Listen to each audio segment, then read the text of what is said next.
Hello, my Bonnie Bears, and welcome to this week's Not So Straight Talk on April the 18th with myself, Auntie Effie, and No Vine. Hello. I got a wee ping tell me someone who just joined. Oh, it is. Oh, I don't see MD. It's just No, I don't know.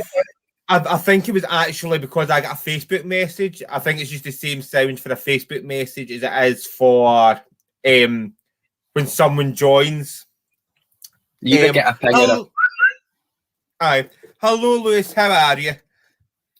Thanks for joining. And Debbie Campbell's joined as well. Hello, Debbie. How are you? Debbie, I met Debbie quite a few years ago now, we'll say. I don't want to give it away how long ago, when Debbie was playing Nancy and Oliver. And she was fucking fantastic, may I say. I was a juvenile. That was too tall and ended up in the adult chorus. Must have been a long while. Must have been a while ago. We taught in the 90s, 80s. No, it was not the 90s. It was the early noughties. You're in your early noughties. Good. Oh, you behave yourself. And there's Lewis. She's. I want to say Debbie's also in a band. I'm 90% Debbie's also in a band. Debbie in a band? Debbie, are you still in a band? Before I plug your band, and then it's like, I'm not in that band anymore. In the Nancettes. So let us know. The wrong what, sorry? The Nancettes. She's Nancy. Oh, right, yes, no. She's in a band. Yeah. The Splinters. Still in a band called The Splinters. Well, I'm sure if you go, you can maybe find their music where all good music is sold, or go on a Facebook page or Google or YouTube them. You might find them. I know, they're absolutely wonderful. Hello, Jackie, you're back again. She never misses one. I still have to be my best behaviour. Especially because tonight I'm filming from within hitting distance of Jackie. Mm-hmm. This week I'm filming from my wee tent, and I hate filming from my wee tent rather than filming from Britannia because I forgot to pick up stuff. So I had to film from here rather than going out to my work. So how have you been, Naomi? Have you had a good week? Smashing. Worked half the week and done bugger all the rest. Been watching stuff on YouTube. Oh, what you've been doing? What work have you been doing all week that stressed you out? Fuck all. Well, I know, to be fair, I've done the Panto edit. We now have the almost final version for Jack and the Beanstalk.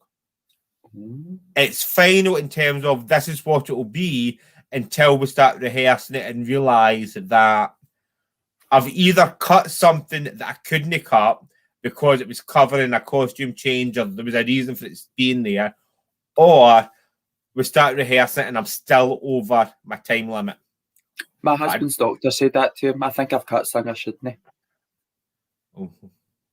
Well, I was terrible to doctors. I had a wee bit of tinnitus last week, so I phoned the doctors, but it didn't work. All I could hear was ringing. Mm-hmm. But it's okay because I went down and got some anti-gloating cream, and then I thought I'll just come on to Not So Straight Talk and rub it in. You don't look impressed, Naomi. Come on, I know the jokes are shite, but at least give me a wee bit of a wee smile or a chuckle or something. Come on. Am I in a delay? Kinda. Because I've just laughed and clapped. Yeah, I'll offer you the clap, but I will, we know. You're the reason Sandifer's got a revolving door. Love is all around me. I feel it in my vagina. Now, don't be rude. Just in case anyone's wondering, please note that this is an 18+ show. You can let the Waynes watch it, but that it may contain strong language, adult themes, and views that some sensitive people may find upsetting. Now, it is hard. I'm barely 18 myself. F, on the other hand, is... Where you going? I've just been accused of being ableist, and I'm not sure what I said. of being ableist. Jacket, that is cruel. You heard me moan about the hair. That is cruel. That is cruel. I literally said to you, I'm wearing the wrong flaming hair, but it's fine. I'll just need to do something. She didn't have time to get her rollers in like me. Aye. Now, do you know what I learned to do my hair? I was in the cadets and they said, right, we're going camping. Bring something to sleep in and something you can heat up. I brought my Cameron rollers. Emma, why was I being ableist? Because I don't think I was being ableist, but just in case I was, and I do apologise, going to let me know what I said that was ableist, just in case. I don't know what. I keep sort of pushing bits of this up to pretend as if there's actually a hairdo here and there's no just a leg that I've flung back. We can pretend that I've actually made this into a beehive, but it's not that I've just got bits of it sticking up. She's gone from Victoria Wood to Dusty Springfield. Patsy Stone. Oh, Dusty Springfield. Dusty Springfield downtown, or is that Petula Clark? Petula Clark. You don't have to say okay. You don't have to say that one. Okay. Went something like that. Except in the proper key. But I know we're talking about Dusty Springfield, but Petula Clark is underrated sometimes, I think. Funny you say that. I was just talking about that last. I know this is me giving you the opportunity to talk about why you think Petula Clark's underrated. So we were talking about people who remember when, sadly, rest in peace, Cilla Black went up to Surprise in the Sky, and the last few years of life, she got a few celebrations on TV shows. Or talk about other people who maybe should be getting them before they're pan breed. Mm-hmm. I've seen Dusty Springfield, and no Dusty Springfield, Petula Clark, because she'd been gone since the 40s. She's been famous and a star since she was a child. She's made movies, she's had hit records, she's had TV shows. She does the West End, she's done Broadway. She played Norma Desmond. She's been in Mary Poppins. Starred in West End shows. Yeah, just like the ones I named. How bad is this delay? The delay is quite bad. Because you froze, and that's why I started saying, oh, she's been in the West End and she's done this. And as I finished saying it, you went West End, Mary Poppins, and then there was a good gap, and then it was you going, like I said. Hinge and Bracket, that better be aimed at us, Jackie. Was that something Petula Clark was in? No, Hinge and Bracket is named as Hinge and Bracket, where the two like, it was more like female impersonation drag, to the point of there was literally people that couldn't believe that Hinge and Bracket were drag queens. Right, were fully convinced that this was two real women. So did I. I thought she was some posh opera singer or like some famous stage actress from the 30s or something. I wouldn't say we're giving Hinge and Bracket. I might be. I think you're giving more Les Dawson. I think it's more Binge and Hackett, to be honest, but never mind. Petula Clark Downtown. It's a fabulous song. She's had many other hits. She's recorded albums in French. Petula Clark is downtown. Aye, but we're talking about Dusty Springfield then. She's no downtown. I asked you Petula. Oh, no. Okay, I did. Okay. I got confused, okay? You froze again. Have I? Am I still frozen? Can you hear me? Can you hear me now? What am I doing? No, I can hear you now. Can you hear me now? Can you hear me now? Can you see me? Can you see me? Right. For I am a bogus gas man here to ransack your house. Oh, no good angle, hen. I know. Can you use it? To the people in the dark. Can you see me? I'm going to close the control screen because I think that's what might be one of the issues. She is downtown. And she still tours the world. She's toured Europe before everyone else was doing it. She's fabulous. I think she deserves a wee honorary Brit Award or BAFTA or an audience with. Maybe we should, kind of way that Bette Midler done hers. Someone interviews her, so she doesn't need to do all that, and she can go on and off and sing a wee song here and there. Mm-hmm. And I think Paul O'Grady needs one as well. I know he's had his wee documentary, but I think he's needing a wee a wee statuette for his mantle. Yeah. Like, can you still hear me? Because I've taken that. If I don't have the two running, I don't need to really have the Yes, I can hear earpiece you. on. Yes, I can hear you. I wasn't looking when I said, "Can you hear me?" I thought you were. Get... I thought you were taking orders or something. No. Jackie, fuck off. Fuck off, and I'll do what I did earlier on. I'll leave no me to talk, and I'll come up that bloody stairs and batter you. Mm-hmm. Of course I would. I do not condone violence. But and she's not going to go up the stairs. Come on. What? You're not going to go up the stairs. No. No. So what else has been happening in your week? I've got my juice and I've got my cigarettes. I'm sorted. Sorted. Oh, you're buffering. Jackie's saying love you. She's trying to backpedal.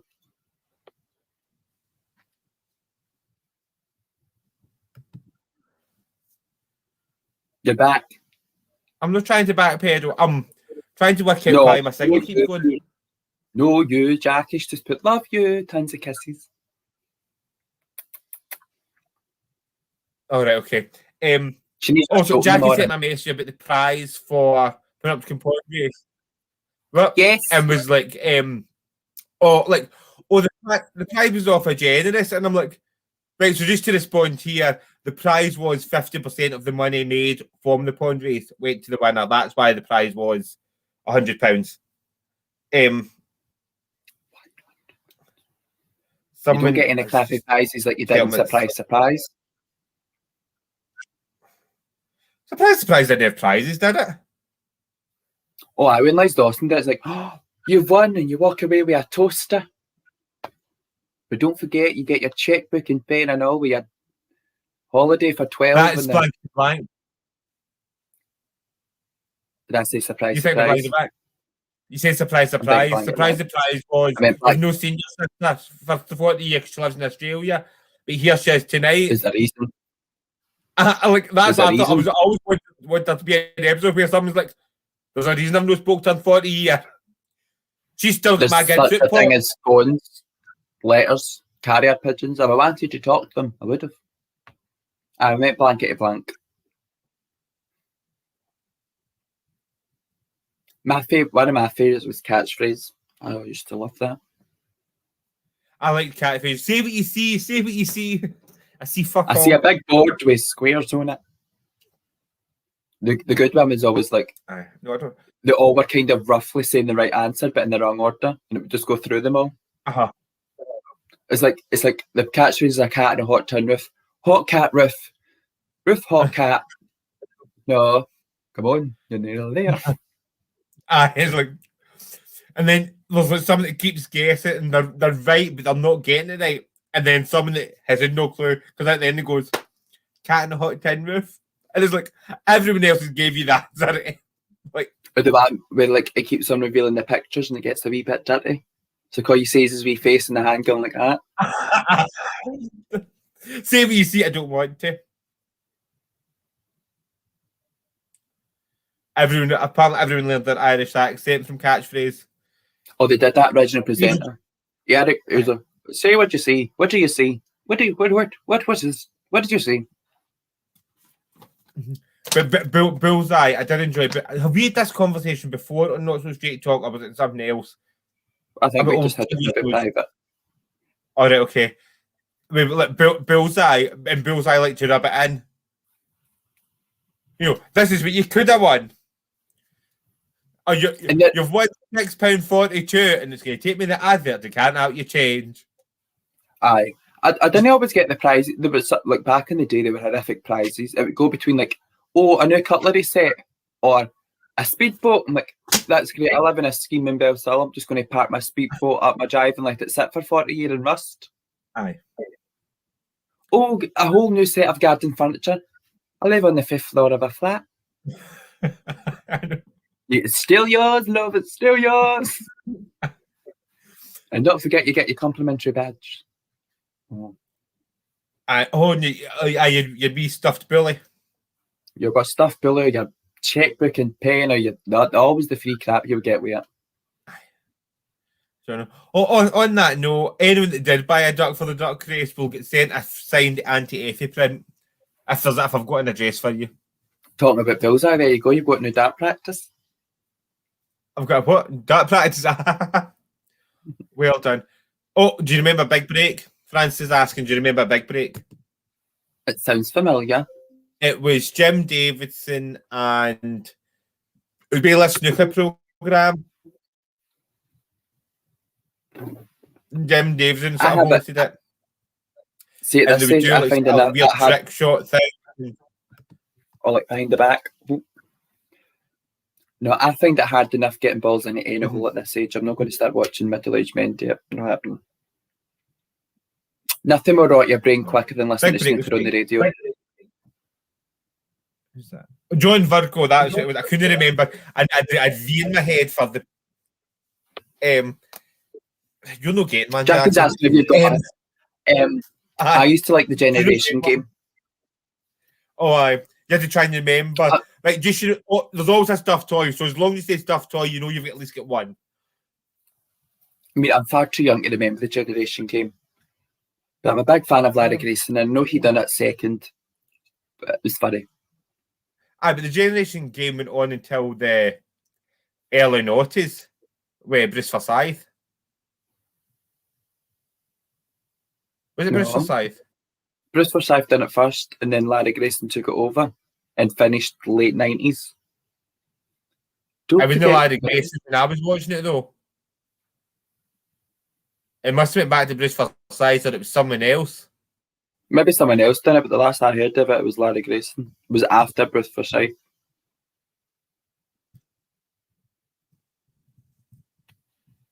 And his wee bonny Scottish sidekick. I know Alan Carkin, they brought it back. That was like a year or two ago. No, later than that. No. It was Bruce Forsyth.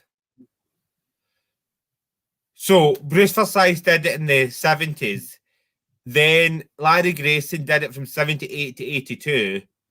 Then Bruce Forsyth did it again from 1990 to 2002. And Jim Davidson did a wee bit of it as well. Still too far. Then there was like later revivals, but we don't worry about them. Like Paul O'Grady did it as well. Mm. Surprised I didn't know that one. Paul O'Grady did it in 2008, 2005. But I think he did like one, and that was it. It didn't work. No, there was like make him try and do things, and Larry Grayson was useless. It'd be like icing cakes or ringing bells. Or Morris dancing. Aye. That's the kind of games I would like to host. Something like that would actually make you do something. Yeah, I'm trying to think what other good game shows there. What are TV shows that are no longer on that were good? Weakest Link. I like Weakest Link. I like Weakest Link. I like Too Much by Millionaire. Who's the one that Jasper Carrot hosted? Who's that? Just going to get a charger. Was it Golden Balls? Aye. Do you decide to steal or share? Oh no, I'll share it. I'll definitely share it. I work for a charity and for youth children. Right. Ready to reveal your balls. Steal. Oh, you dirty man. Emma, yes, you can get another print. Not a problem. I was trying to work out what I was going to send to Emma and Francis because they've already got a pen and a print. Oh, you're around it already with your darts. Good practice. But it's okay. See, because I'm in my tent, I can have a wee fagorette while I'm here and we're talking about this. Children or anyone watching, we don't condone smoking. No. Smoking ages. Yeah, I'm over 24. Look at me. We'll not tell you when she was 24, but she was at one point. Well, it's Blankety Blank. I remember Blankety Blank with Lily Savage. She didn't like that. She have celebs on. She tons. It worked the revival, but like I think other shows back. I think it would work again now. It's just finding the right host, isn't it? Aye. like back in the day, it was comedians and people who were a turn would be the host of these kind of things. Now, being a presenter in all different forms is a job in its own. So now presenters get it, and they've maybe not got the charisma you need to deal with that kind of thing. Presenting the news or a wee garden show or a charity event, that's lovely. But when you're have to be a wee bit funny and witty and on your feet, it should be some sort of entertainer. Mm-hmm. It seemed to be like the shows back in the day would last. If they were a success, if the host left, they went, "Oh, bugger you, we'll just get somebody else." Because Blanket Black was Larry Grayson. What's his name? I know who it is. He does the radio. He used to do Children in Need. He's now passed away. Terry Wogan. Terry Wogan done it. Lila Savage done it. Mm-hmm. And I'm sure there's probably someone else. Lila Savage was a revival rather than a continuation. Mm-hmm. Oh, stars in their eyes. Stars in your eyes.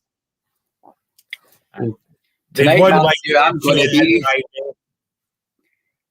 Do you remember when you were younger, you thought they could change that click? No realising that they took a break for 4 hours where somebody, some Agnes from Sheffield pretended to come out as Dusty Springfield. Aye. But she looked more like the Roly Polies. Aye, Lady Bunny. Aye.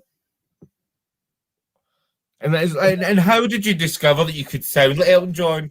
Well, I was in the bath and my mum shouted up the stair, "Goodness, don't murder that cat." Aye. Turn off the radio. I'm not doing the radio. It was always kind of the same people that would pop up. Tom Jones and Dusty Springfields and Lulu's and Tina Turner. With a easily imitated style. I remember before it started to fade away, Anastasia was a big one. Remember her? I remember Anastasia. I don't remember people doing it, but I do remember Anastasia. There was normally a few Elton Johns. Cher was a popular one. And Dusty Springfield. It was an easy look for the producers to do. And one or two people done Scylla because that's an easy look to do. If you're doing old Scylla. Aye. It's an easy look to do. Dolly Parton would be an easy one to do, but I think they wouldn't want to give them big fake chests the way that we would use to do Dolly Parton. No, I know a few people did to do a part, but I think it was just the normal rest of the years. Aye. Blockbuster, can I get an E? Are you asking for two separate things, Emma? We'll have none of that talk here. Was that one where you need to guess the word and you need to ask letter for letter? Has it got an A? Has it got a B? You go through all the alphabet. No, that's not it. No, it. And what the fuck is that? And Wheel of Fortune.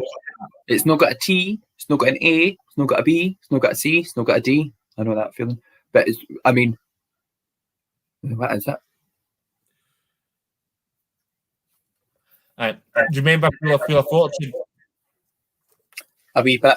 Was that the big one you had to spin it? Aye, well, it was sort of on the ground, but then they would get letters, and it would be guess what the phrase was. So it was catchphrase. So that's when I was thinking about then. That's what Emma just said. That's Wheel of Fortune. Aye. Family Fortune's a good one. Family Fortune was a good one. I liked Family Fortune. It was the I like watching. If you go on YouTube, you can watch ridiculous answers. It's if that's the first thing that pops into your mind, what is wrong? It's also the rude ones when they sort of say things and someone beeps in and then goes realise that they can't actually say what they were going to say. Aye, they've beeped and it's just clicked and it's always somebody you don't think like a vicar or a granny. Just goes penis. Yeah.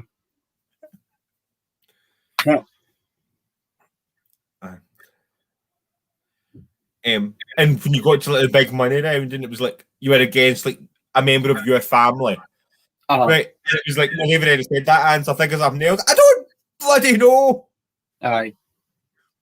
What vegetable is long and orange? Carrot. No, that's been said. Squash. like you were fine as long as like your family member had got the top answer.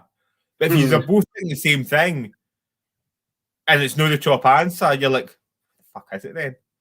Aye. You do wonder who these 100 people are sometimes. It's just probably the producers or the cleaner. Like with some of the answers, you're like, we asked 100 people, who did you ask? It'll be some wee researcher on a yacht scheme runner in the studio with a wee clipboard asking like the receptionist and the cleaner, what's this? What would you say? No, I like Wheel of Fortune. Family Fortune, sorry. Did we not play that at Fresh Meat? Family Fortunes? No. Remember when we tried to play games at one point? It was just the cards we used. But I thought with some sort of interactive game thing. The cards are quite interactive. I know we played one or two other games, but I don't think it was Family Fortunes. Right. We've done like many quizzes and stuff like that. I've got, you know. So current events this week. What's your thoughts on the whole Colin and Cuthbert the Caterpillar debate? I'm not giving my political view. I don't want to get into it. A cake's a bloody cake. What I do love is how savage Lidl has been with it, or Aldi, sorry. Aldi, the tweets. It's not just any court case. It's a Cuthbert court case. Like, did the other shop invent calling the Caterpillar cake? Potentially. But what's weird is the fact that every supermarket has got a Colin the Caterpillar cake. You know what I mean? I'm sure I've been at Asda and Tesco's and they've got Caterpillar cakes. Colin does Cuthbert. Morrison's is Morris. I can't remember what there was at. Tesco has got one. I think one of them's called Clyde. But do you think it's now because Aldi made a big thing about it, like a big announcement? Like every other shop's just like, we have our own and it's there if you want it. Did Aldi make a big announcement about it? I think they did. They posted like all the tweets and all the posts about it before it was a fight. I thought they posted tweets after M&S had sort of said that they were taking them to court. No, I think Aldi made an announcement that they're releasing this cake. Okay. And Marks and Spencer, the bus, that's our thing. Everyone's got... I was literally talking about this like a couple of days before they got sued or whatever it was that happened. Was talking about calling the Caterpillar. We're talking about birthday parties, and I was like, it's not a birthday party without a caterpillar, right? And was talking about it, and then 2 days later, the big fight started. I remember back in the day, if you didn't have enough money to buy the proper one or couldn't go and get it, you just make your aim. I was just a switch roll with something. Aye.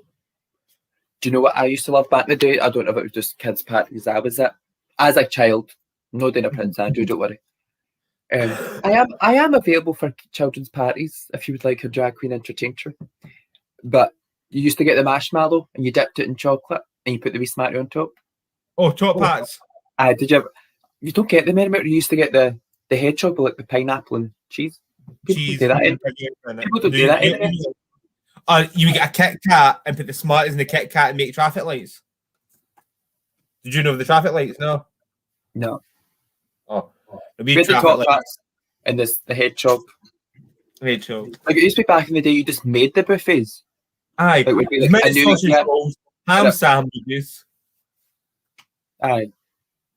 You get them in the kitchen, right? I'll cut you spread. You're like, oh, we've not got in there for a while. What's like that's in pride. You know what I mean? It's a sort of like it's like cut it straight. I think I might be gay. I know. Now I don't mind the gays, but not having some South of Wales in my house. When did you realise when the gays arrived? Personally, I've known since 1962. M&S have fucked up with this, even if they lose the case, Aldi won their PR wise. Yes. Yeah. I mean, and it's a Caterpillar cake, and everyone does Caterpillar cakes. It's not as if Aldi's brought out Percy Pigs. See, at first when I read the whole thing, I thought that's what it was going to be. And then it's Like, like a caterpillar. Percy Pigs is Marks and Spencer's. I think calling the caterpillar cake is as well. And I know everyone else has got them. But that's like, is even if Marks and Spencer started with calling the caterpillar, that's fine. But in terms of, like, it's not as if they're the only ones to have it. Everyone's got a caterpillar cake. Aldi and Lidl are both guilty of this. I'm not going to their Magical Melody aisle. We've done that. I'm not going to that. But they've got their own brand of everything. They've not got Iron Brew. They've got Brew Iron. Aye. They've not got Percy Pigs. They've got Petula Squeaks or something. Does Aldi do Percy Pigs though? Properly? Okay, I never saw. The whole point of the Marks and Spencer's ones is they're vegan. I doubt Aldi's or Lidl's one would be. But they're very, like, I mean, like, but if you go to Aldi's and Lidl, it is like the off brand of middle of nowhere countries made this version of something. It's a large chocolate roll with some Smarties. You're right, so it is.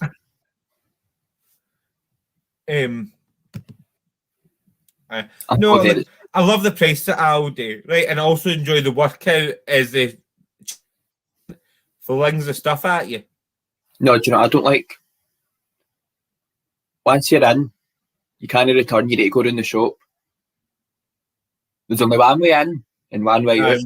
And you walk in and you're bang right in the shop. You walk in, you think somebody's dead because you're just hot with flowers. But all shops but you can't go in, like in Asda, Tesco, you can walk in and turn right back around the same door. Well, you could before lockdown. No, you go in there and you need to go in the full bloody shop before you walk in if you want. Like, imagine if the toilets were open to public, you'd be buggered. You can't just pop into the toilet and come back out. You need to change your shopping. And you know what they're like? You could either come out with a pizza or a sat-on lawnmower, you don't know.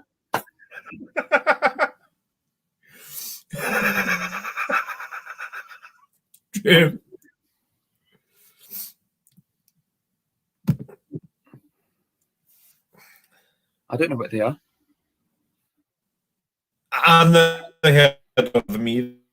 But it did make me think of the TikTok, which is someone talking to their pal who's vegan, right? And it's like, they're vegan and vegetarian. It's like, I don't eat animals. And they're like, do you want some animal crackers? I don't eat animals. And it's all these vegan products that are animal shaped, like Swedish fish or animal crackers and stuff like that. And it's like, I don't eat animals. Like, but they're vegan. It's not.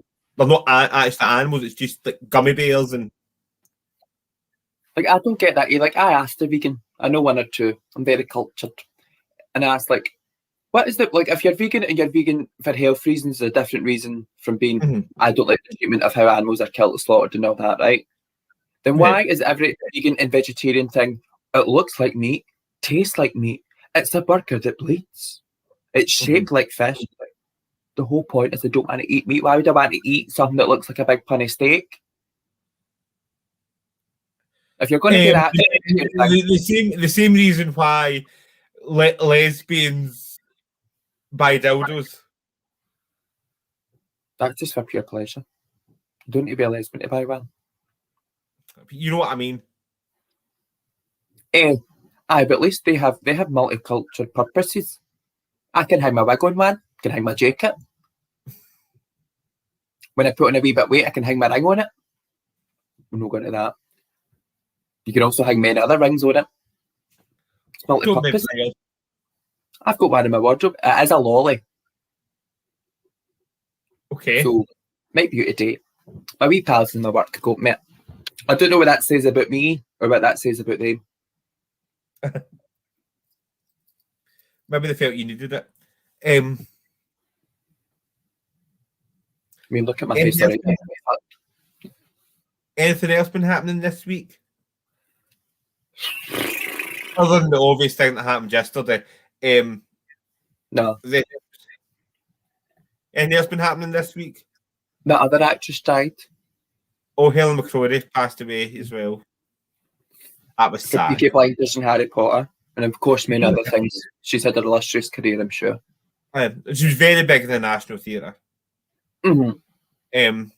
And she was only 52. Do you know that's where I got my start in the National Theatre? I had 2 lines. Your seat's to the left.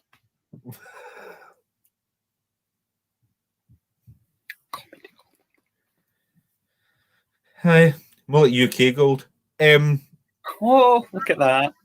I don't know. So now things are starting to open up. What are your plans, or what sort of things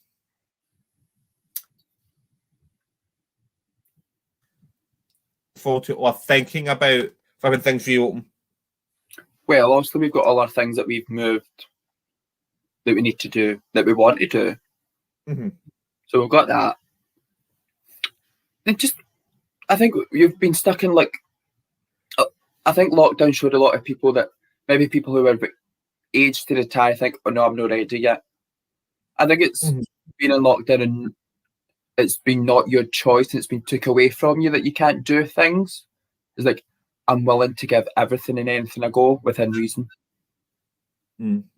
Like, just try new things, like bits of DJing or doing kids' parties or putting more shows together. Or... Well, and the subject of shows, and it's more than just you and me that this would sort of involve. Do you think we should pursue the idea of doing a tour at the end of this year, beginning of next year? I think the plan was that we were doing a mini tour in 2020 and then we're going full throttle in 2021. Is that something you're still interested in? I think the best thing now, I think, is we've waited so long, is when we're able to do it at fullish capacity. And we're not like, you need to sit in a beer garden or you cut it in half. You know, because we're selling places that had 100 seats or a wee bit more, that's great. But you cut that in half and it's really no worth the time, is it? So I think when we can do it full out and proper, I think we should just go full throttle.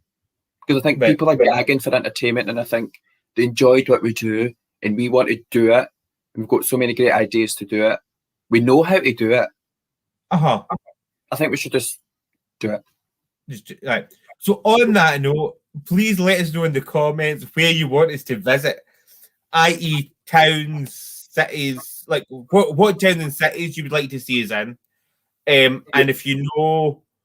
You have money, we will travel. So that we know like what sort of town cities to look at. If you know venues in those places, let us know that as well. But at the moment, we're looking more for ideas on what towns you would like to see us go to, so we can then look at venues within those towns. You know, don't tell us, I want to eat at the Palladium. Right, okay, so you want to see us in London, because it's not going to be the Palladium. And if it's a town that you live in and you would like to see us in, also have a wee think about would we work there. We know we want to put this plan in it coming to this town because one person says, oh, I come here. It's like, oh no, there's a population of 6, or we're not really into that, or we need to know there's a market for it and all. Although I would say definitely there was a market for it, but I was very surprised at how well we did in Bells Hill. Aye. And I know that there's other factors with Bells Hill, but look, you can suggest a village if you want. If you're going to suggest a village, and we go, I don't think it's going to work there, and you're determined that it is going to work there, then we'd probably say that is fine. There's the hall, that's the capacity. If you can sell like 70% of the tickets, we'll come. But no, like see me date, I'm doing a Millet. I'm putting tickets in a NASDA bag because the NASDA bag doesn't ask for commission. Aye. No, I would say 90% of the tickets for our tour, depending on what venues we're in, the tickets will be sold through us, depending on what venues we're using. Obviously, with some venues, they do your ticketing, and that's sort of part of it. But yeah, no. And having... I wouldn't say this time round we would be dealing with many venues that they would be dealing with that. No, I would say we're looking more for halls for hire and function suites. We're, Which one was we're queens of the people. Mm-hmm. So Falkirk or Stirling? Mm-hmm. I think we could easily do Falkirk or Stirling. We could definitely do Falkirk because we just need to put one leaflet through one door, and they're all related anyway, so that they'll get through everybody. Aye.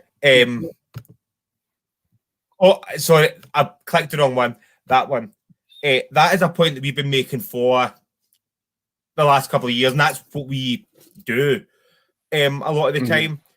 And you're right. It's the biggest issue I think we have is that when you do something in the city centre, our audience aren't necessarily going to come to it in the city centre. Look at Girls' Night In. We sold out Girls' Night In what, a week? We sold Girls' Night In. We sold out Girls' Night In. And we then did the second show in the city centre. And we did it in a gay venue rather than doing it in the Britannia. And flop, like ticket sales flopped for doing it in the city centre. But sold it out doing... so yeah, I think if we do Glasgow, maybe go like a Pollock Shield or a Govan or something, like a within a house in the street. I mean, stay away from Craigentally, but maybe do the next town over, whatever that is. If we were going... If we're doing Glasgow, do Greater Glasgow than our city centre. Aye. I would say so like Glasgow. Like a Govan or a Springburn or those kind of places. Where it's surrounded by houses and people who live there and grow up there, and it's a cultured thing, not just city centre full of students and people working. If there's specific ones that you're aware of, can you send a private message and let us know? And I'm saying private message because I am being a shady bitch and saying send a private message because you put it in the comments, the woman's mother is going to contact them first.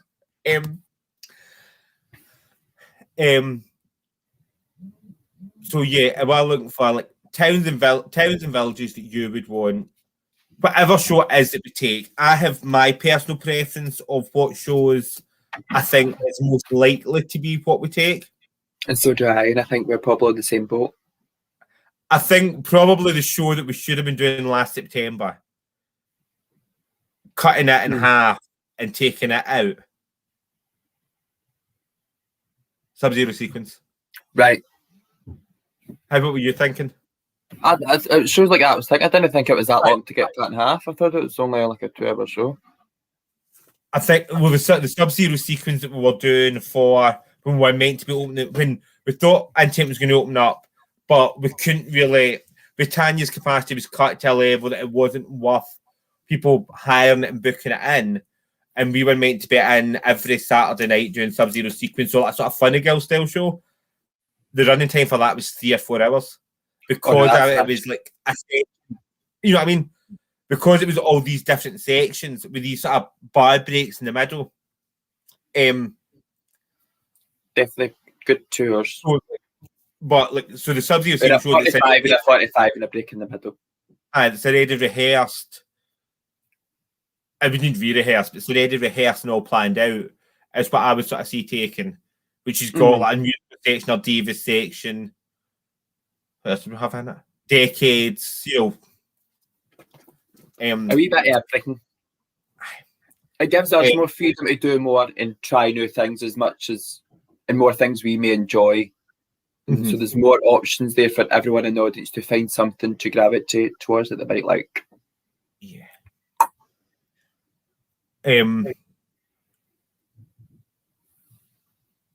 I nearly made a big comment there and I'm not going to. We could go to Campbelltown. I know somebody there. We could go to Campbelltown. It's awfully far away though. I would. The other thing, when we are planning the dates in, make sure things aren't too close to each other, but try and plan things that are on the way next to each other. But would it not make common sense that you plan one date somewhere, one date on the other, further away, you do that, then all the places that are close by together, you do on the way back? It depends how close. You don't do Edinburgh and Glasgow back to back on a tour. But see the number of tours that do Brighton, then Aberdeen, and then do Portsmouth, and you've literally went the length and breadth of the UK twice, rather than doing like. So try and do if we did Blackpool and Liverpool, try and do them back to back. Although they're only an hour apart, it is different audiences. The Liverpool people won't go all the way to Blackpool. Liverpool and Manchester have something in the middle, but like I'm trying to think of places that are far enough away from each other. It's two different audiences, but close enough that you're not driving past them all. But just like the first time, it's going to be more towns. Do you know what I mean? Like the first time round. So they are, a lot of the towns are quite close together. Mm-hmm. So like say like we start where I am and go up to where you are. Then if that was all booked in within a week or two, you go up and do venues, and on the way back down you do the neighbouring towns 2 ones over. So it fills in the time now. It does depend on each individual. Plus, it depends when we can get dates and venues. It's more than just us deciding, we're doing it in this date. But I would try, and I think it's just one of those things that always confuses me. Is when you see, and I know it's because of availability a lot of the time of the actual venue, but when you see tours that literally go Brighton to Aberdeen, and you're like, that's like a 15-hour drive. I know. But anyone watching who's seen us before, is there any numbers you think we've not done before, but you know we could do, you'd like to see? Or numbers that we do that you want us to do that we are probably going to take so we know what to keep in the list and take off the list. Like if you're sick of you doing Little Girls, let me know. And if you want me to do Little Girls, let me know. And let us know whether you want us to do gimmicks, so I know whether I need to make a new costume or not. Another one? Every time we do gimmicks, I need to make a new costume. For whatever reason. So the original costume got dismantled because somebody needed to borrow fairy lights last minute. And then I made a new one, and for whatever reason, each time we've done gimmick, I've generally made a new costume or altered the costume in some way. So I think it was the same costume for Broadway Baby as I used just before that, but for Broadway Baby it had been redone with the feathers. And that then was BN. That one was. Well, no, mate, aye. And that one will need remade in some way. Either, depending what state that costume's in, it needs refeathered or rejeweled, or just starting again with a new one. Plus, we've been in lockdown for over a year, so maybe there'll be a lot of the numbers that like, I've done that so much before lockdown, or I've got great ideas for new numbers I want to do. I mean, so much to think about. I don't know. I'm now thinking of venues in my head, and the problem is there's about 3 venues in my head that I'm like, right, okay, sorted, and then I'm like, Sub-Zero Sequence won't work in those venues. And it's what technically in those venues, audience-wise for those venues, Sub-Zero Sequence is going to work. I've just remembered the size of their stage or the stuff like that. I'm like, fucker. If we wanted to go far enough, I'm 60% sure between 2 different venues we could probably do Liverpool. Right. As long as we were getting paid. No, for both of them, we should be able to do our own ticketing for it, for the 2 venues that I'm thinking of. And the reason I say 60% sure is I would need to check with those actual venues, whether they would let us do it ourselves, because it's 2 venues that have contacted to potentially book us, but never got as far as actually booking us. Well, thank you very much, Emma. But I've got ideas for Blackpool that we need to check whether they accept private bookings and whether we're allowed to charge tickets, whether they make us do it for free. Is it a venue I know? Yes. Is it named after a stone? Yes. Right. Emma, Emma, that to check whether Stone. you can do it as a, whether you can take that as a private hire, or like whether you can take it as a private hire at 7 for then open it to the public at 10. You know what I mean? And if you can, there's one in Middlesbrough, no? And I don't know whether they're still owned by the same person though. No, but if it goes well, I'm sure it's an outside booking. If it goes well, it's just a cash cow for the venue, isn't it? You either get a booking fee, some of the tickets, or a great bar sale if you sell it.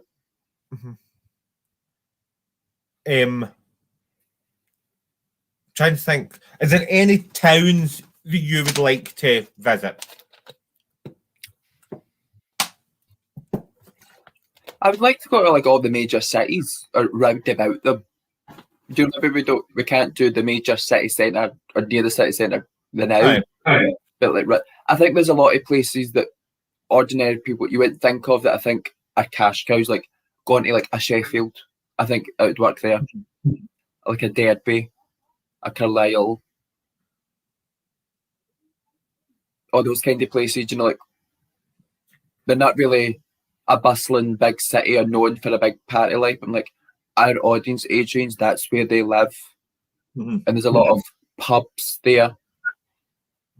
Well, I would, as much as I want to do Newcastle, I'd probably be looking more at South Shields and Gateshead. I don't know whether Paisley's worth it. Paisley? Is that just outside Glasgow? Aye. Does that count as Glasgow? No, it's its own place, isn't it?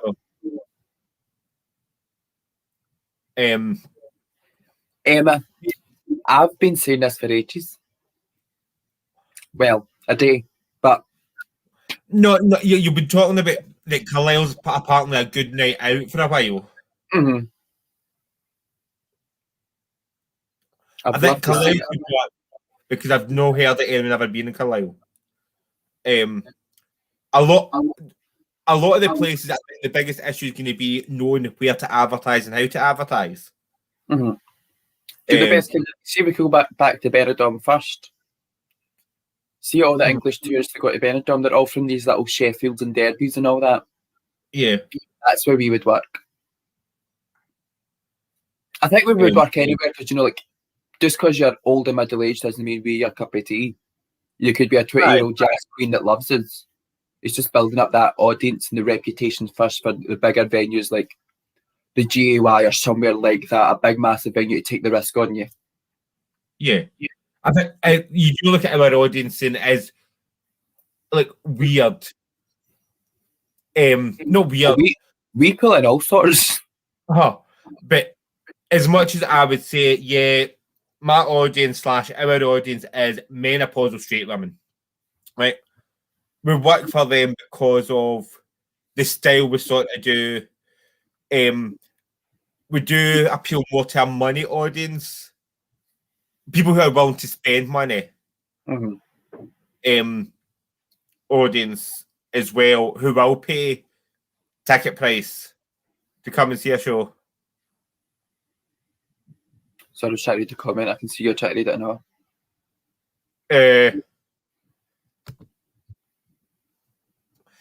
Yes and no. But is that big shows that can afford to cut capacity down a bit because they'll do more? I think in June, what you're going to see is potentially, if places are allowed to, the big bars might have something on which will possibly do well in terms of it'll do well in case of the only thing that's on where other people can't afford to either pay for their entertainment or I know for a fact that within the actual theatre section, not many of the venues are planning on opening before 2022. The Tron has said that if there's any reduction to their capacity, they won't open until 2022. Britannia currently is looking at opening in September rather than June. I think places like Dell's and Katie's may be able to put stuff on in June because they're focusing on places where entertainment is secondary will possibly be able to put things on. Because their audience can come in and out and leave and they'll number it all the time. I don't think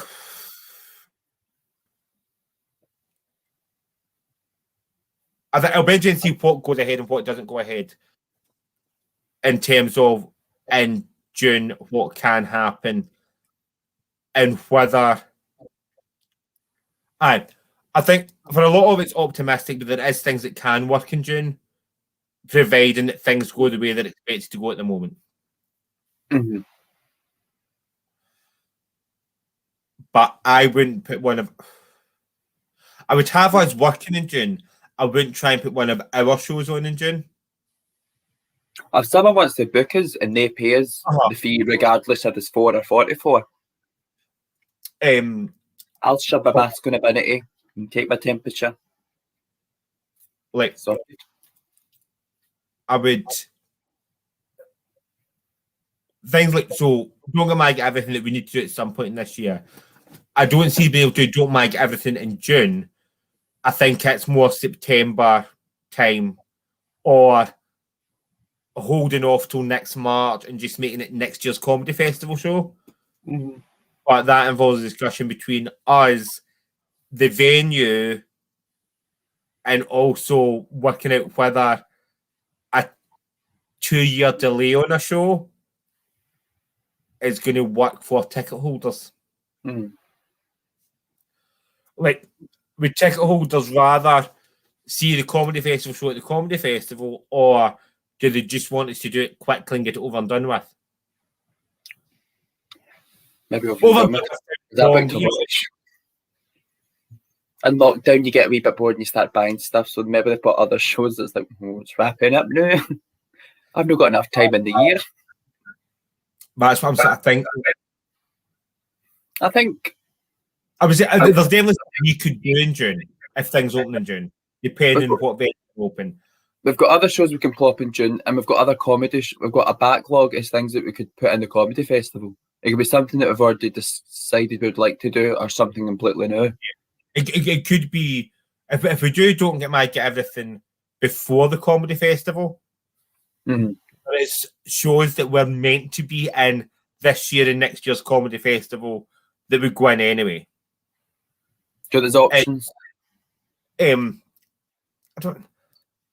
don't want to rattle off the shows that I think will go ahead in June and the shows that I think won't go ahead in June because I think that's unfair. But I don't think there's shows that could go ahead in June because but budget-wise, it doesn't really matter. Do you like people who run Blue Girl shows?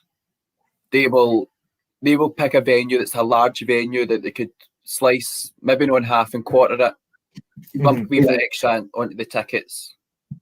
They're only paying for like one host. They probably maybe have paid the Queens last year for it.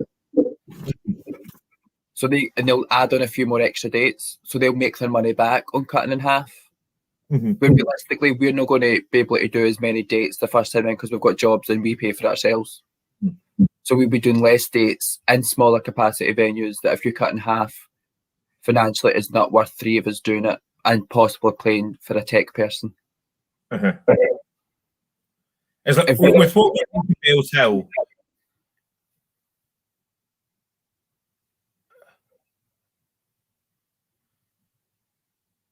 Yeah. I have to put that up.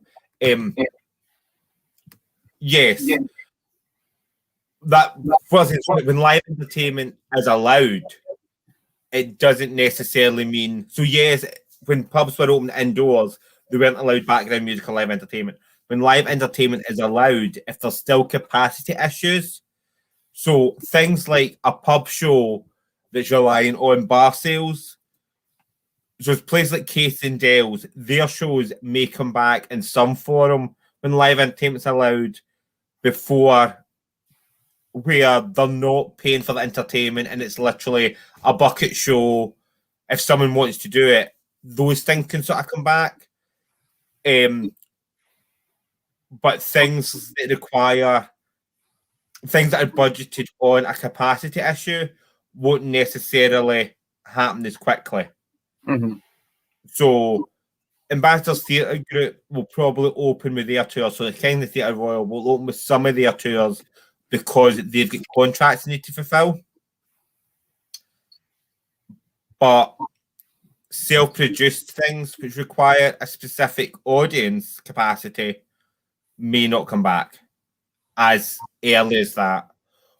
Or you're going to have venues that do pay for entertainment bringing entertainment back and reducing their budget, where you're going to be between a rock and a hard place, where we won't pay you what we were paying you before because our capacity is cut in half, so we're halving your fee. So I think some things can happen in June.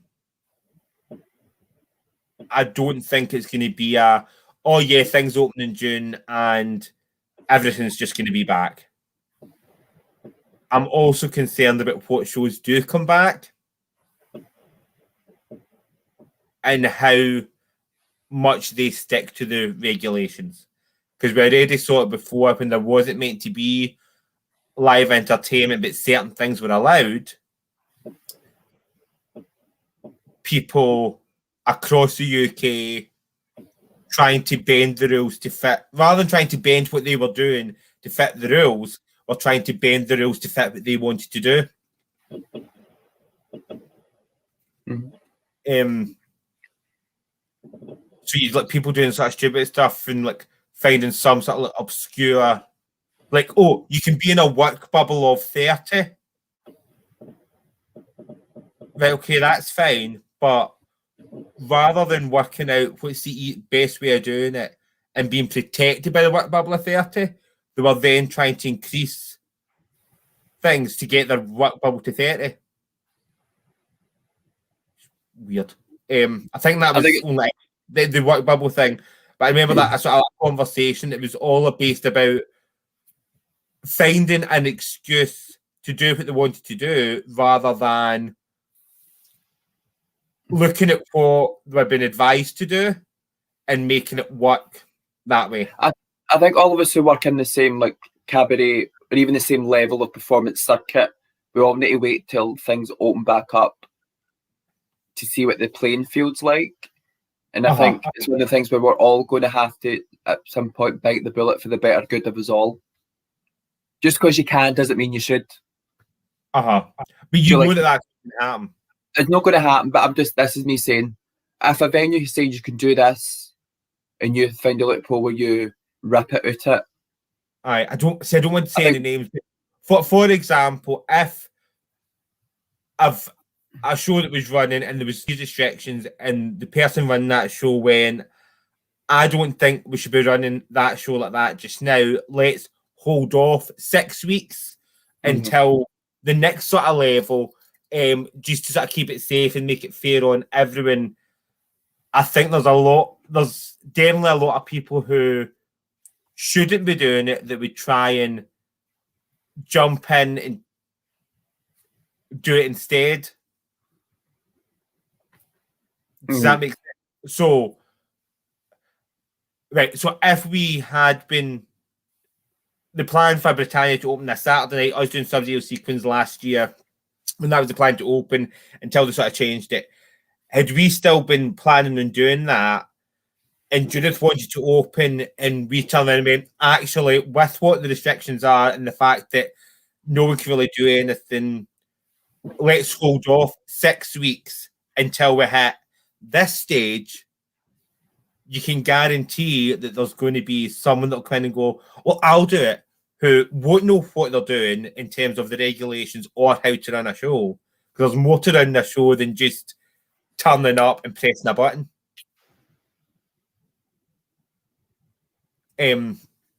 So I think that's where there's like going to be a catch-22. It'd be great to think that everyone would come together for the better good, but they are going to be vying for blood. Not vying for blood, but if they get the opportunity, it's how Scotland ended up with shit pay conditions in drag, is because people were getting paid a proper rate for drag, and someone came in desperate for a gig and offered to do it cheaper. And now venues don't pay.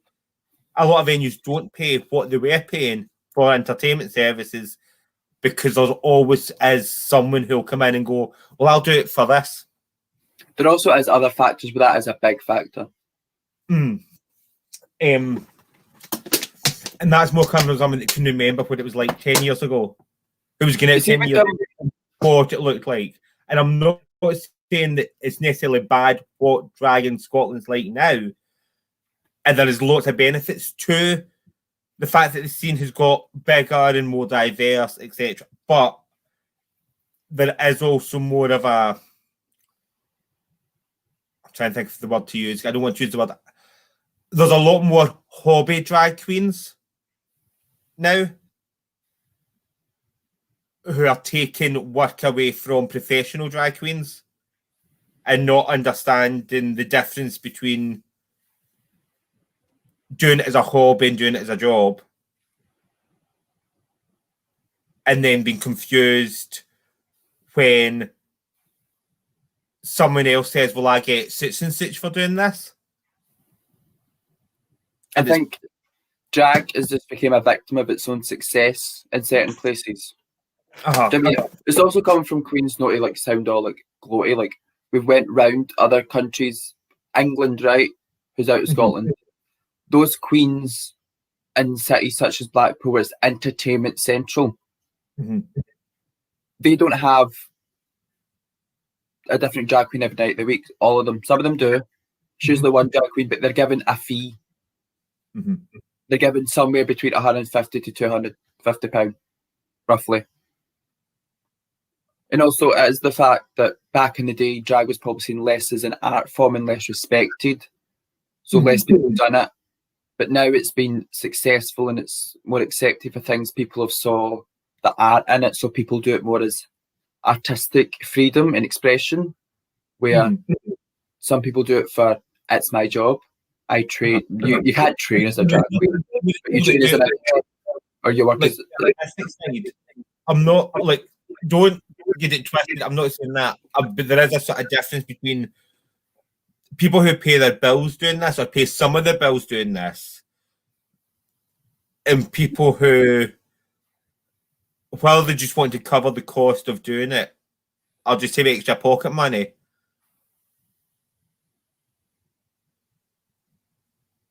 And it also depends on what you're offering, because you get what you pay for. But there's a lot of people who aren't getting paid what they should be getting paid. And I'm not talking about us, I'm talking about people who... There's people I know across the UK who are £200 that are half the performer and half the entertainer and half the drag queen as people that I know that are probably working for £20 and £30. But it's just because of the ones that work for £20 and £30 are having to work for £20 and £30 because there's always someone else that will do it.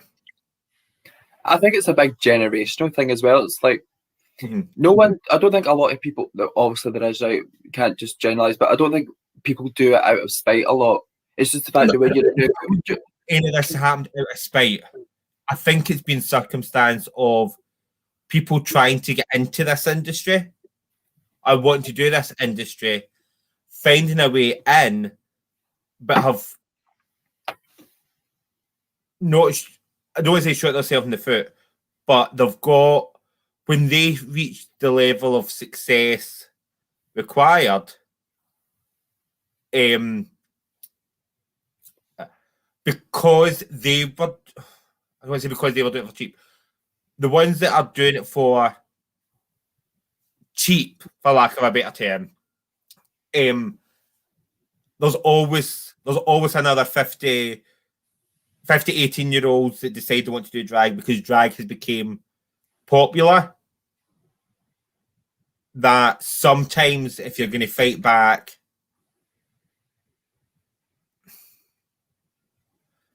you're easily replaced, is what I would say. It's a lot easier to replace people now than it was 10 years ago. Mm-hmm. Basically what I was going to say.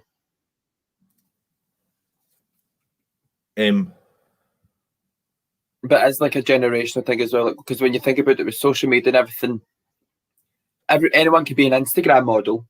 So now real models' fees are cut and they're no longer required.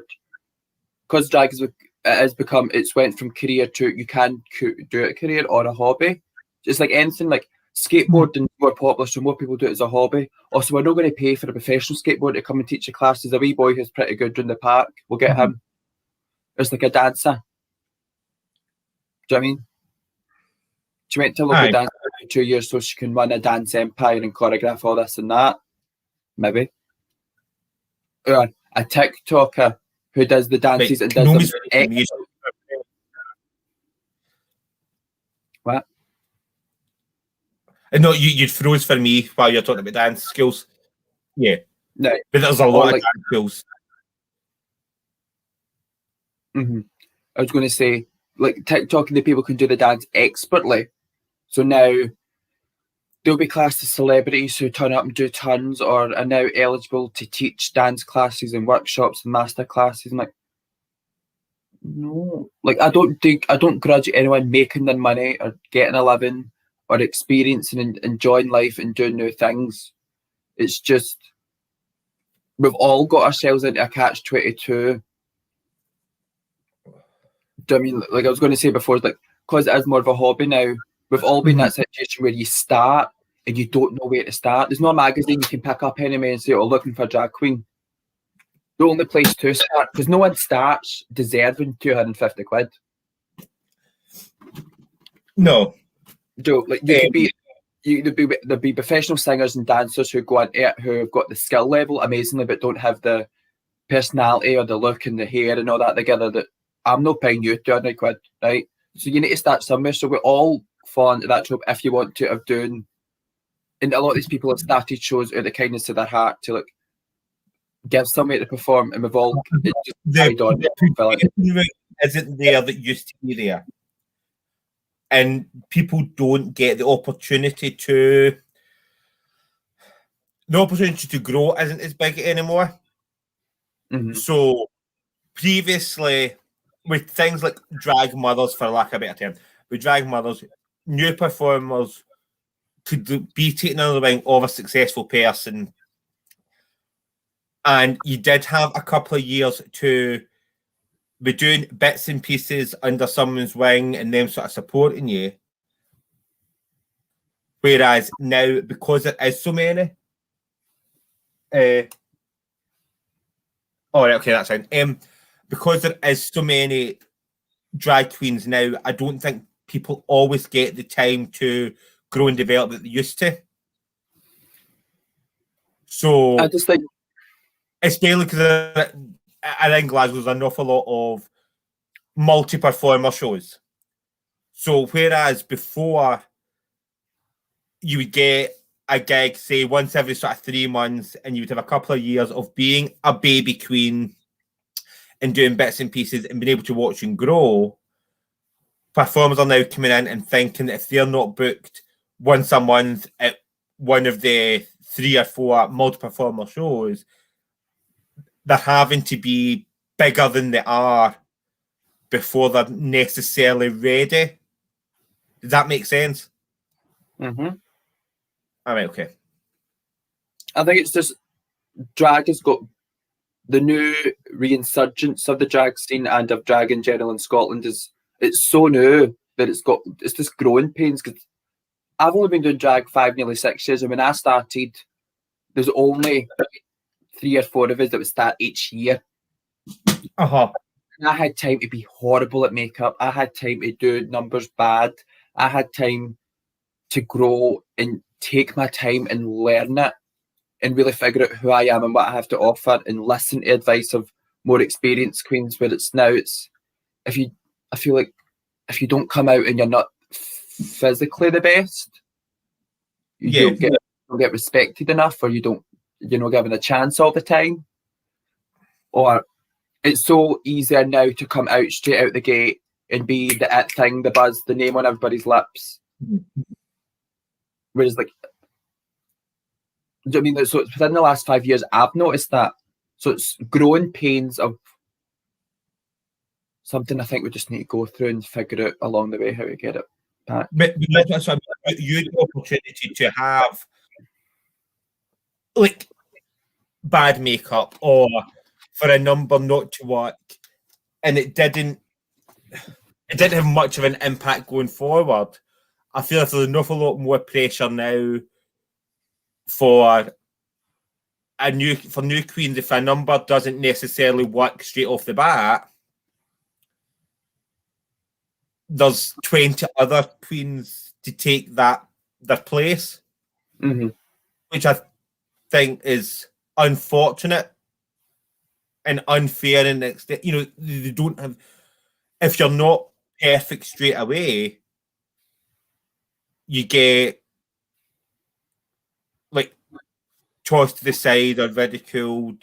And there's also being like a wee bit sort of shady, but there's an awful lot of like one mistake or one thing that you try that you're maybe not great at. I think it's just experience brings wisdom, and do you know what I mean? Like, we know that, what should I say? One slip up in makeup doesn't make you a worse drag queen than anyone else, or you being better at makeup. We know through age and experience that there's so many different elements to what we do in drag as performance-wise and being entertainers. There's so many different levels and little things that's so more important or just as equally important. Do you know what I mean? Like, I'm sure there's tons of drag queens on the scene who are, well, say all the local drag shows will get booked before me. They'll all know each other. They'll all be higher Instagram followers. They'll all be more popular, and they'll see me as less than because my makeup's no perfect, or my looks no as the gather as theirs, or the wigs no the right, or I've not got that 6 inches and the porcelain skin and all that. That's fine. You look amazing. What you do is drag, what I do is drag. But through age, I know I'm no better than anybody else, and I don't think I'm amazing. I'm comfortable, and I know what I offer. Yeah, I know so much. I know so much more of entertainment and drag than you know. Like, and it goes into the other debate we had that like all drag queens don't have to do the work in men's pubs. Not all drag needs to work in the clubs and the space for everyone. It's just. But you need to remember where you work. And I don't mean that nastily, but I noticed a couple of years, I think it's kind of died down, but a couple of years ago, there was an awful lot of people doing, like, I'll use me as an example. We all know that there's no point in me or Sally trying to do a trigger. It's just not going to work for that audience, that venue, and that show. Or trying to do like a hellbent or something like that, because it's a specific type of drag that works there. But at the same time, there's people who maybe do trigger, suck, Mother Tucker, any of the shows that used to be in Katie's that necessarily wouldn't work in the Orb. And there's nothing wrong with that. I think it is getting slightly better, and I've not noticed it as much. But a couple of years ago, there was an awful lot of jobs coming up that should have maybe went to someone like me, Sally, Reba, Jackie, like that sort of like older sort of style drag queen that were getting done by people who are more the sort of like high energy lip sync dance style. And then that job fitted out because the person booked drag queen X expecting Sally to turn up, and it was the Sally. So having time to learn where you work and where you don't work as well, and what your niche is. So not everyone, not every fantastic drag queen will make a fantastic host or a fantastic showrunner. At the same time, some of the best hosts aren't necessarily the best people for 5 minutes. So when it comes down again that people aren't given it, either it's a self-inflicted thing where you hold yourself to a high level because you see what's out there, or they're holding you at the level that people don't have the time to figure it out.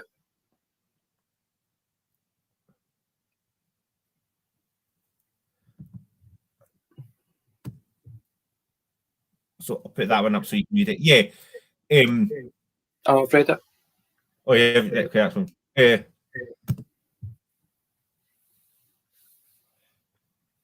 But yeah, when you talk about like people looking down, I've noticed before, and you sort of look at these people and you go, I know, like, there's people who have made comments about some of the stuff that we've done, like doing like the Urban M&Ds and like, oh, you know, nobody cares that they've done Blackpool.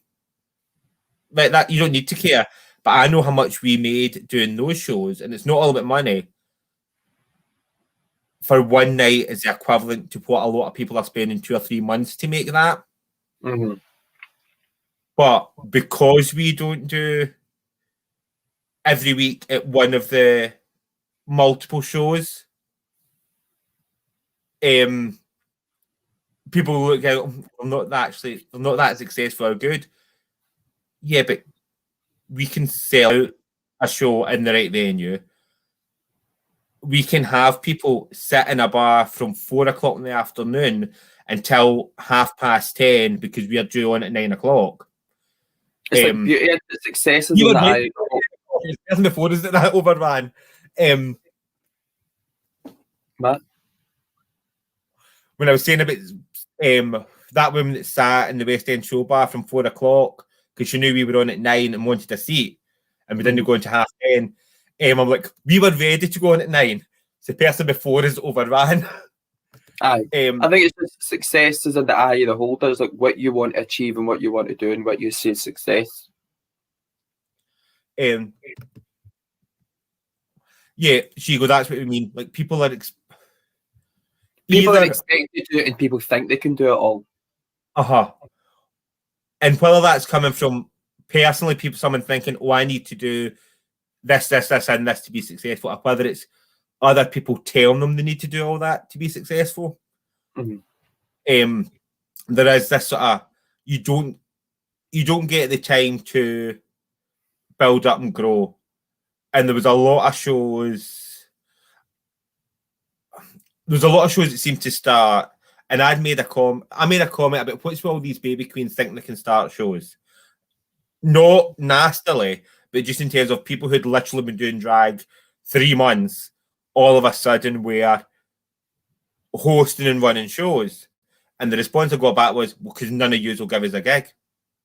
I'm like, but it's not that folk won't give you a gig. It's because there already is 200 people doing, so you just need to sort of wait your time in the rotation. And there was all these sort of shows that they would go for a week or 2 weeks and then like fizzle out.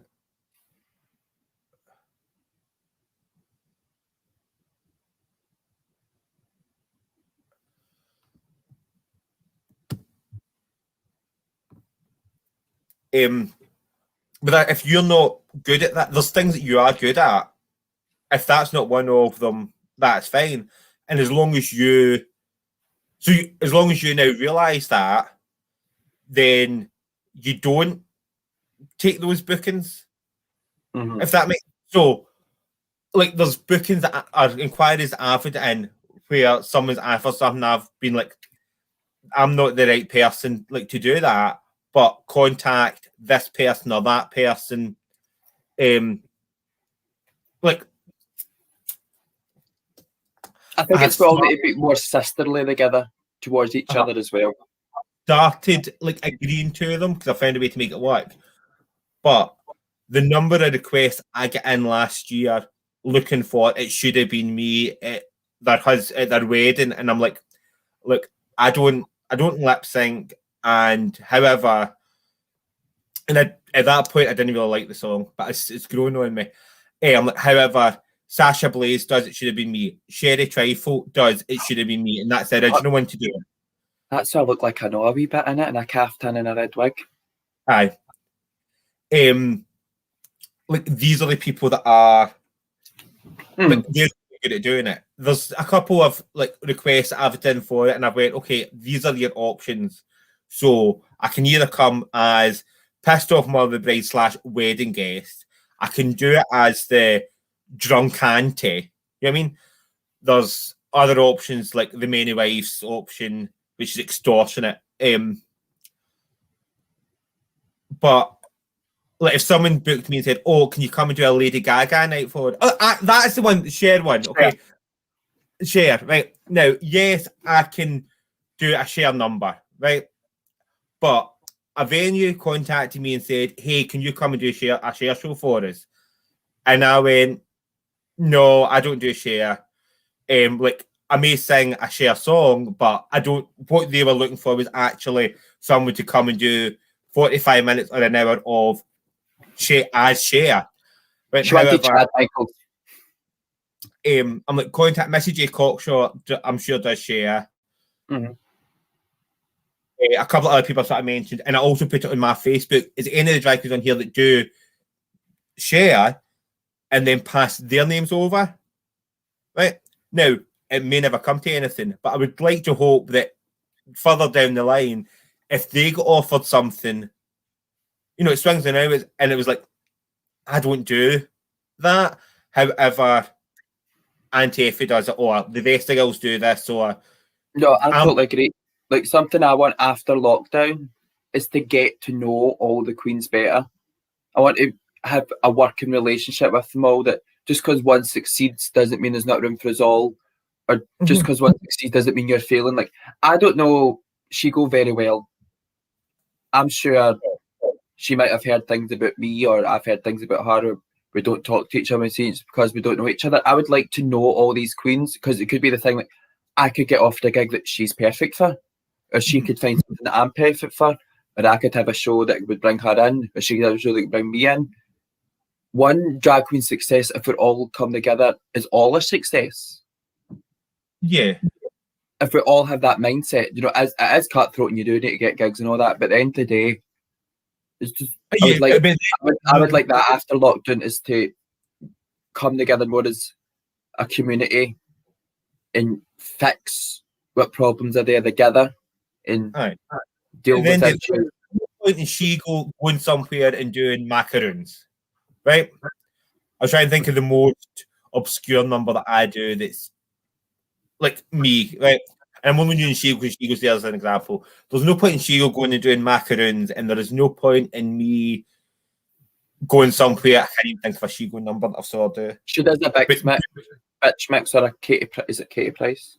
I'm sure we saw her do it one of the Trigger shows. Aye, there's no point in me trying to do a sort of like lip sync, high energy dance, day shop thing like that. If that's what you're looking for, don't book me to come and go, yes, Queen, death drop, high kick, dance about. If you want to see me high kick, I'll do Holding Out for a Hero. And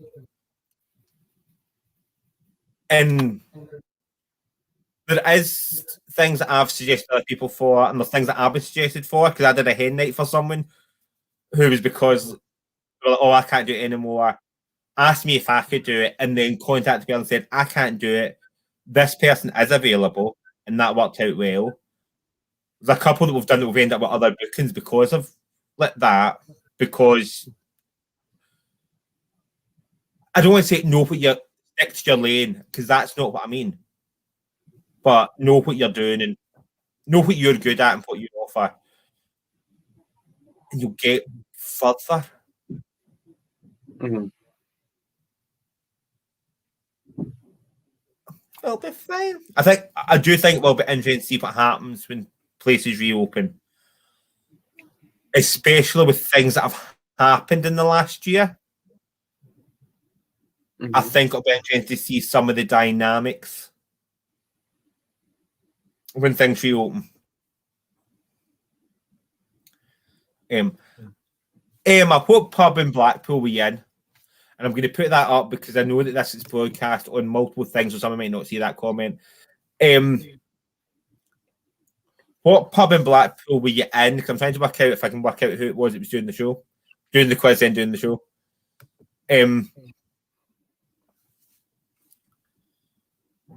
Like, I love Blackpool, but Blackpool's not for everyone.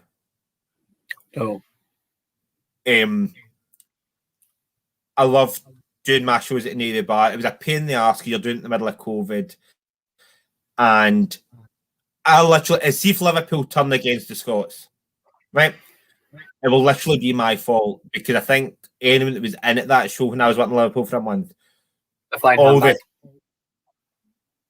okay, so it might be Mary Lurie.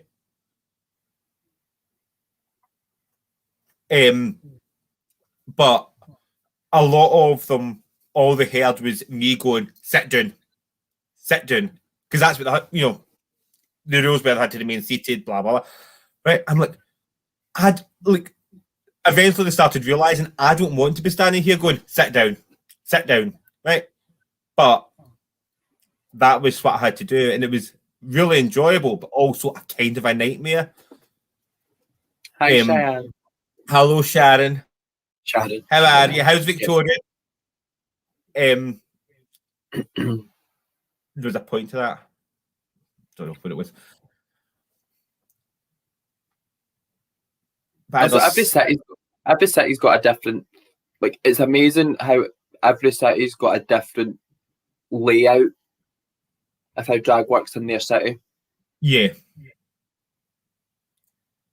What? Like, Blackpool's vastly different from Newcastle, and Newcastle's different from Manchester, and Manchester's different from Glasgow. Mm-hmm. And I'm sure it goes on. I'm sure Glasgow's different from Swansea. The Glasgow style of drag must exist somewhere in Blackpool. After this, every time I go down, there needs to be. It's an almost like everywhere else with his youth. So there must be venues where people want to see Rue style of drag, for a better lack of term. A modern version of Funny Girls, basically, is what they want to see. So there must be somewhere for it. And I'd love to see that as much as we go and see somewhere at Flying Handbag. I'd love to see it and meet them. Mm-hmm. Like, that's one of my favourite things in drag, is going out and meeting new queens. Aye. And being friends with them and not want anything from them. Something might come from it, but literally just queen to queen sitting, get pissed. Mm-hmm. Mm-hmm. I think that's kind of why, for a lot of the cities we've been in and people we've spoke to and made friends with, I think that's how it works, because they know that, yes, we're here for this night to do that show, but we're not a threat, if that makes sense. So, yeah, they might have us back in a couple of weeks to do something, but what we're doing is we're not taking the job off you. I think it's also how we kind of, I always talk about us orbiting Glasgow scene rather than being in Glasgow scene. Like, most people kind of know who we are, but I don't think we particularly pose a threat to anyone because we don't do what most of them do. We don't do what they do. We don't fight for the same slots. And we've not got anything to offer them. There's no need for them to get to know us. Yeah. There's no need for them to go out their way to get to know us. And that sounds like these people are cunting and shaded, I know. But I mean, no, that's not. If someone's on your radar, you wouldn't notice us two sitting in the side of Katie's or X amount of drag. Commenting things, and it's like you're literally trying to suck up. There's no all I could offer someone if they asked is advice if they wanted it. There is things that we book people for, but it's specific things that we're looking for. Mm-hmm. So we need, so we will be casting for Don't Get Mad, Get Everything. Mm-hmm. There's parts in there. There's parts of MacArthur Panto. There's potentially parts. Sorry, do you know where that is? Is that in Blackpool? Yes, it's the straight bar, the Garland Zone. Oh, I've not been to that ever. We've never been to it, but I know what it is, and I'm pretty sure we've passed it driving back out of Blackpool. But it's the folk that own Garlands that own it.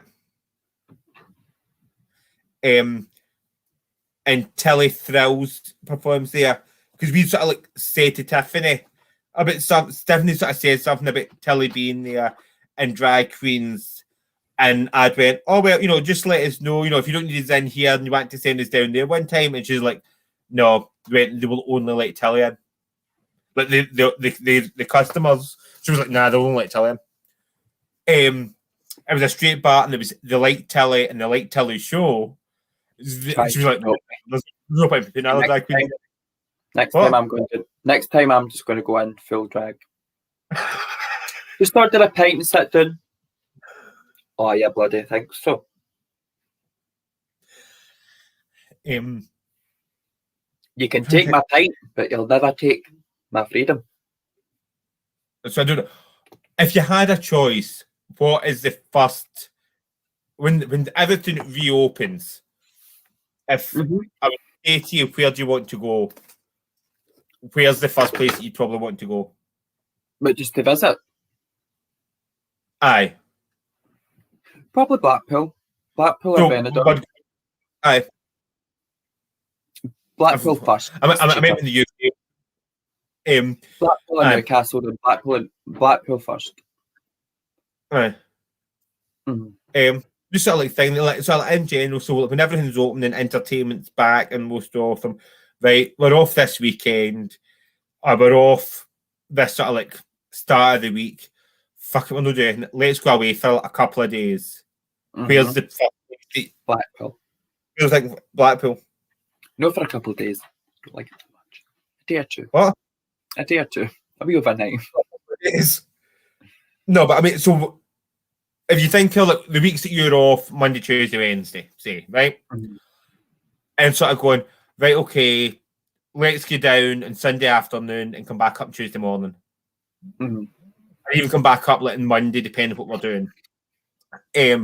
Like that's what I mean. I just want to go to Blackpool. And it's weird that we like all these places that don't fit with either our age range or a lot of people don't like. But I think it's because what we do as a job and the people we talk to is we have a completely different experience in these places than you'll ever have. Yeah. So when we go to Blackpool, if we've worked in the one bar and we go out after it, we get to know the bar staff like their friends. We get to know the other entertainers like their friends. And then that leads to getting to know local people from that area as friends. Where it's different if I'm only going down for the weekend for my hen to get pissed. That you may think that, but I made your house like, aye.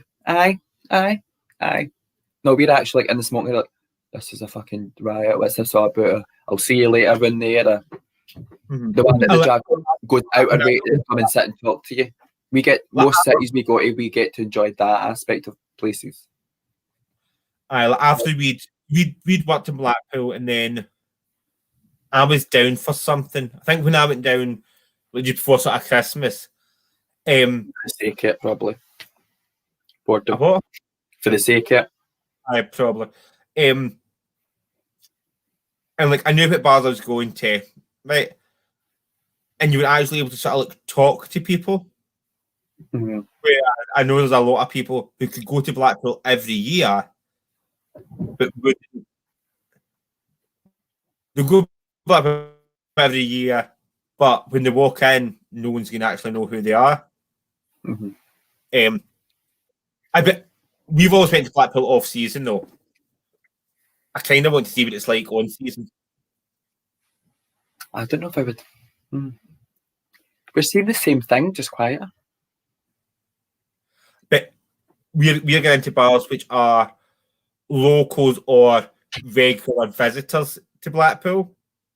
I prefer that than a bunch of random people. No, so they are. But I would love to see what it's like when the bar's full of people that are just in Blackpool for the week on holiday. If I was performing, aye. If I was just going down to enjoy a weekend in Blackpool, no. Okay.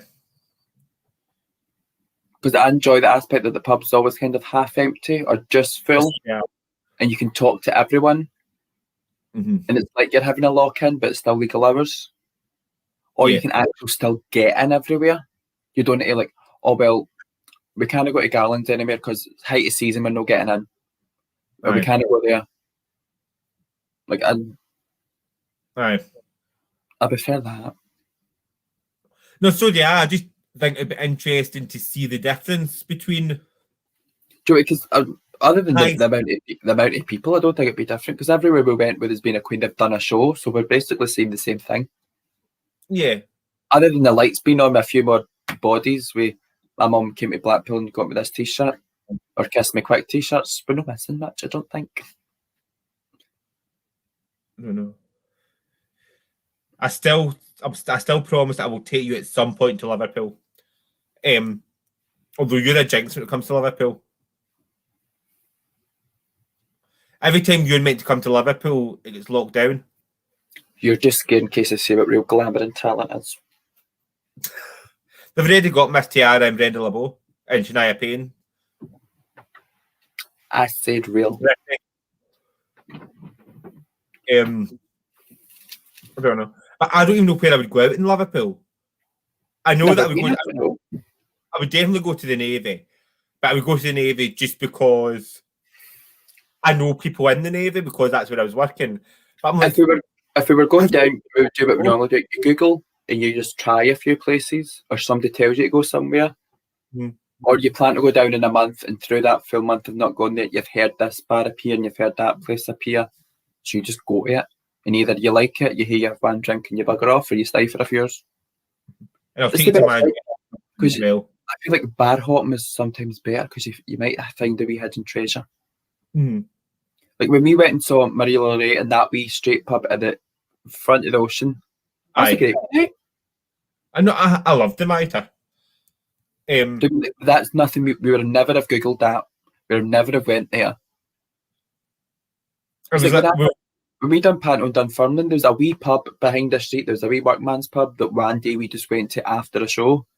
And we had the cracking time. But it's not somewhere you like works night out. It's not somewhere you Google and find and go. Well, I like all the bars we've been in Newcastle. I've liked. One of them I wasn't a big fan of because it was too busy. And I'm not going to say that one because I think it's a great bar for other people to go to. But the Yard was great, and we got on we near enough got on with everyone there. Yes, we know I had an argument. I don't say we. You. I had an argument. We in general got on with them there. I was down one point and had an argument with someone, but insignificant. Bank Bar, I enjoyed, which is like a wee old man's pub, but it's on the gay street and everything. That's got drag queens in it. Oh, I. Where we did bingo. I enjoyed that. I enjoyed the drag queen in there as well. I enjoyed that. See, my old age, I'm enjoying pubs, man. Eagle's a nice enough pub. Yes, it's got its reputation and all that, but it's still a nice enough pub to get into. I was there for an hour and a half, no by choice. I got stuck in a harness. But obviously we love Boulevard. Powerhouse and Pink Room were both reasonable places when we've been at them. Who's the one up the top? Easy Street was nice enough. We went there for cocktails. That was nice. What, Newcastle? Mm-hmm. The one at the top of the Is it? street. Did you not go there? Manhattan or Queens or something it's called. Up at the top of the street. Mm-hmm. It was nice. I'm now able to do my plug for all the bars that we've been in for anyone watching that's going to go somewhere. Blackpool, the Mitres good when Marie Laurier's on. I'm sure it's good other nights as well, but it was good when Marie was on. Which is down near all the straight bars. It's down a sort of wee sort of cobble street. I think it's the smallest bar in Blackpool. Down at the seafront. We went out for a fag and we were in a sandstorm. I think it's like Nobby's Karaoke or something. It's across from. Garland's is amazing. Sapphire's is good. Cecil Dubois' Peekaboo. Peekaboo, that was good. I like Peekaboos. The one down from the handbag. Chaos was good. Chaos is good. Trades is good for a late night drink. That's open to God knows what time in the morning. I think it's because it's technically got like a hotel license or something. It's given it, but it's fucking dangerous going to trades because the windows are all blacked out and it's like blackout curtains. You think you're talking to somebody for a good 20 minutes. When you eventually, 4 in the afternoon, you're like, when you eventually leave and it's like it's 7 o'clock in the bastard morning. But you don't mind walking home after the night in drag because it's dark, no one sees you. But when you leave that place and it's like 7, 8 a.m. in the morning and it's light and people are dropping their milk and going to their corner shops and you're like ski with hair, eyelashes hanging off, half a tit out, shoes in your horn. You've sat in there that long talking, you've sobered up. Which is very embarrassing. Liverpool, the Navy Social. I was in Dorothy's once, but I was in Dorothy's with all the restrictions. So I think Dorothy's would be a good night out, but I couldn't really sort of say because of the middle of the restrictions. And there's hundreds of other bars in Liverpool, but I wasn't in any of them because while they were open, I was working. I do want to go to the Cavern at some point, though.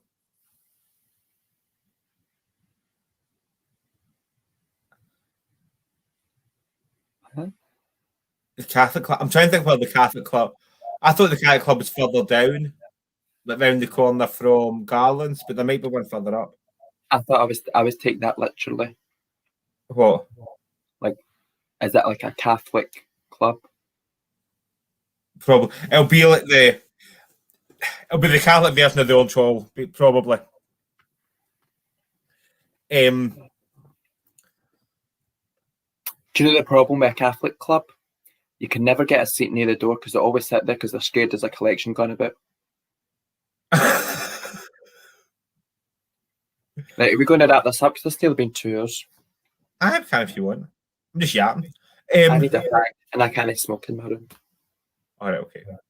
And I need a is there anywhere else that we've got to plug while we're doing this?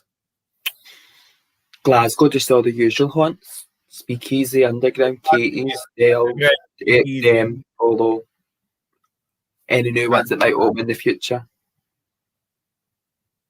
Are you waiting because you know something that you've not told me? No, but I've got something exciting to tell you after we come off. Okay. It doesn't involve you, it's just for me, so don't get jealous, but it's quite good.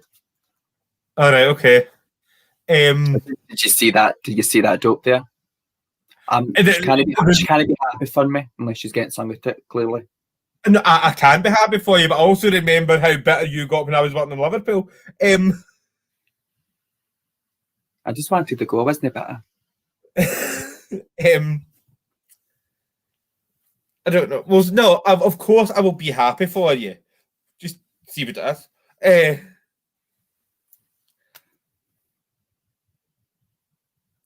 Right, so we're wrapping this up. Aye. Well, we will see you next, and it's back to being a Saturday next week, where theoretically Giza Gob was doing a probationary panelist show. Oh, is she? And I say theoretically because every time I announce who's agreed to something. Something happens and they end up having to reschedule. So theoretically, Giza Gobbo and whatever other panelists are scheduled to go on next week. We'll see you next Saturday, which will be the at 8 o'clock on Not So Straight Talk. Chatty bye. Bye.